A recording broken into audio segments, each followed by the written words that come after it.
je tiens d'abord à remercier vraiment notre tutelle, le ministère de la Santé et du Développement social, particulièrement Madame le ministre, pour toutes les orientations vis-à-vis des missions qui sont confiées à l'Institut national de santé publique.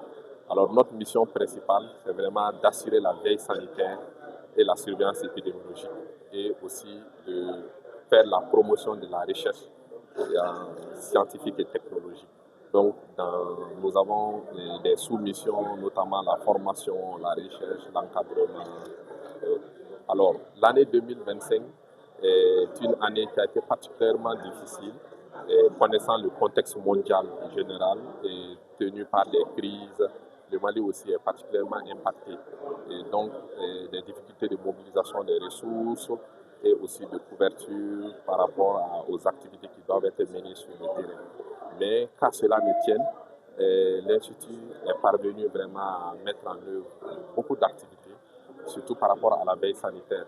Donc nous avons, courant 2025, eu à faire face à des épidémies dont certaines sont en cours, notamment la diphtérie, la maladie Mpox et aussi des cas de dengue qui continuent à être endémiques dans le pays et plein d'autres événements particuliers de santé publique pour lesquels nous avons vraiment pris des dispositions avec l'accompagnement de nos autorités pour pouvoir endiguer cela.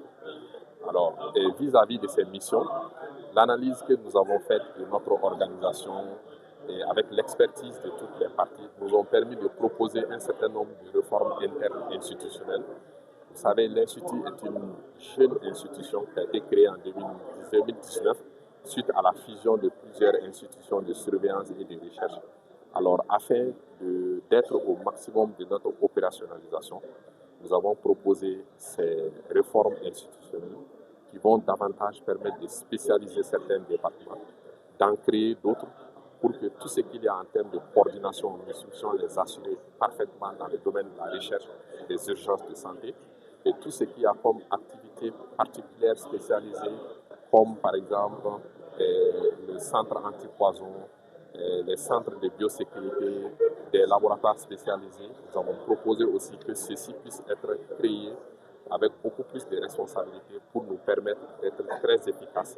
Donc nous sommes aussi une institution qui travaille beaucoup dans le cadre de la collaboration, que ce soit au plan national et au plan international. Comme bilan de réalisation, le budget alloué à l'INSP en 2025 s'élève à 4 milliards 112 millions 784 371 sur un budget adopté à 3 milliards 982 millions 950 350 francs CFA, soit un taux de réalisation de recettes estimé à 103% et un total global d'exécution des dépenses évalué à 82%.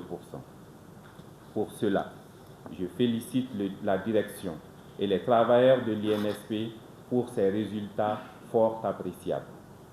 Et j'en appelle davantage les travailleurs à maintenir cette dynamique de solidarité pour consolider ces acquis.